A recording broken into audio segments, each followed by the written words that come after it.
I'm thrilled to welcome my next guest, Dan Michelson, founder and CEO of In Common and author of the new book, Holy Shift, Moving Your Company Forward to the Future of Work. Dan, best book title ever. Thank you for joining me today. That's high praise. I really appreciate that. I love it. So tell us more about your book. What inspired you to write it and this shifting mindset?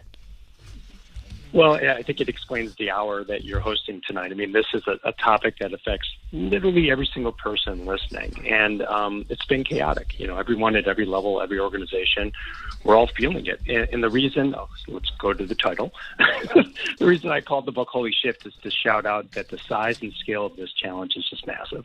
We're living through the single biggest and fastest change in how we work and how we live in human history. And so if you look at this maybe 1,000 years from now, and you look at the arc of time, they'll probably look back to this time period as when shift really happened. And this is, if you look back at it historically, this is the first time that work is not simply defined as a time or a place for the majority of people in the world. And so, it's taken its toll. People don't feel the same sense of pride and purpose in work or connection and community that come from work. So for me personally, I was running a tech company. I'd been running it for 10 years. We grew it pretty nicely from 50 people to 500 people, and enterprise value have grown over $1 billion. So it was a really good run. But the center of our growth strategy as a company, our secret sauce, was company culture. And we had gotten to the point where we were one of the top 20 companies in the world on Glassdoor, which, as many people know, is essentially the industry standard for measuring employee experience. But then the pandemic hit. You just referred to the Great Resignation. That hit. And our ratings started to plummet. Our culture in our company started to collapse. And I just felt if I was struggling, there's a decent chance others are as well. So I went out shopping or searching for answers, and all I found were pretty much tactical solutions on how to bring people back to the office, which is what everyone's talking about. And what I was really looking for, Randy, was where's that practical playbook to help bring people forward to the future. So I couldn't find one, so I decided to write one, and that's Holy Shift. I love it. I'm glad you did, and you're right. This is something that's impacting everyone. In your book, you outlined 3 big shocks to the system that leaders need to go forward. Can you share any of those?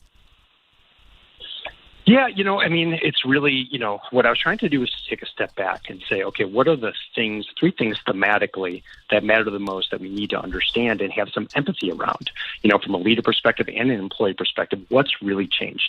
The first shock is we've gone from kind of workflow where everything revolves around work when we're working to really life flow where it all flows together. The way I talk to people about it is, you don't have a work life and a home life anymore. You've got one life, right? And it all flows together. So people talk about work-life balance. I think that's kind of really talking about how do you balance or kind of manage these 2 things. And it doesn't really kind of acknowledge the fact that it's all one thing now.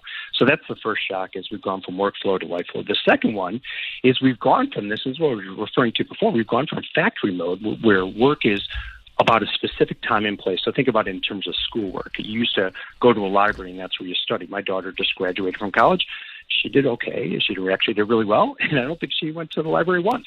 So we know that you don't have to go to a library to study to do work. We know that for a lot of people, over half the people in the world, they don't have to go to an office to get work done. So we've gone from what was called factory mode, or I refer to it as, to flex mode, where work is more fluid and flexible. And that's really what's most attractive to a lot of employees right now, is that sense of flexibility. So it's not really about hybrid or remote or in office even. It's about a sense of flexibility. And the third shock is that, what I was experiencing when I was running a company, and what, I was a chief marketing officer for a public company for 10 years before that, is this idea of a company as a collective concept. We're all there together all the time, and that's really the definition of culture.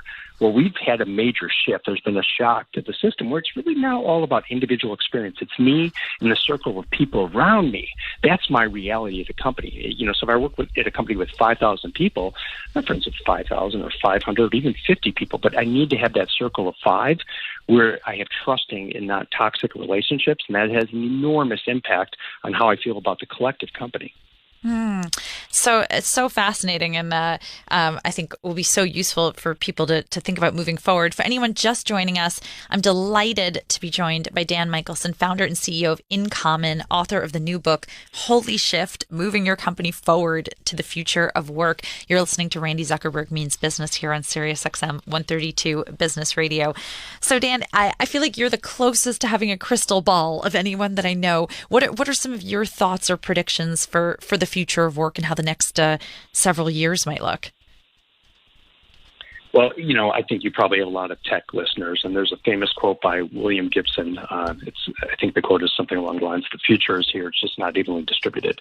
And I would say that is spot on with what we're seeing. So whether it's our research or research from McKinsey or Gallup, and just take a step back, our research included talking to close to 1,700 CEOs in over 100 different industries across 50 different countries. So it's pretty extensive. And what we found is that for different strokes for different folks, different industries, different companies, different locations, different roles, the list goes on, are going to be different. There isn't one single answer. And I think that's where people are really struggling is they read a headline of fill in the blank company. I won't refer to one directly here, but you see those headlines every day. They're doing this versus that. Well, that may work for them. Maybe they're in the financial sector, and maybe they're in New York, right? And that fits for that profile of employee in that industry. But if you're a tech company, it turns out 80 to 90% of them are in some form of a hybrid or remote setting, right? So the future of work really isn't about a single tactical decision, which is how many days you're in the office. That is where people have made the mistake. It's really about getting to the essence of what an employee experience actually is. And in our research, what we try to do is find, and if we want to go deeper on this, I'm happy to share them, but find the things that correlate the most with what matters most to CEOs. Because what matters most to CEOs and leaders, three things. It's very simple, the big three: productivity, engagement, and retention. So I want people to be productive, I want people to be engaged, I want them to want to work there, and I want them to stay. So the question is what things correlate the most with those three things from a research and common sense perspective? And that's the framework that I created and presented in the book. It's called CORE. And once again, happy to unpack that in more detail, but it's about the things that correlate the most and focusing on the tactical and strategic things that you could do in each one of those areas to move people forward and bring them together. Incredible. Well, Dan, we'll have to have you back on the show to unpack that because you certainly piqued my interest, and I'm sure a lot of people. In the meantime, where can people go to follow you, connect, and buy the book? Yeah, for the book, just go to the Holy Shift book, theholyshiftbook.com, or to any bookstore online or otherwise. And separate from that, you can go to www.incommon.com to learn more about our company. And just one little highlight, the book hit #1 on Amazon last week, so we were pretty excited about that. But the neat thing is all the money from the book goes to Feeding America, so it goes to a great cause. So we're really just trying to help people get the word out and provide them solutions that can really make a difference for the people that work for them. That's incredible. Well, congratulations on all of your accomplishments, and I wish you a lot of continued success with the book and everything else. Thanks for joining today. Thanks again, Randy. Really appreciate it.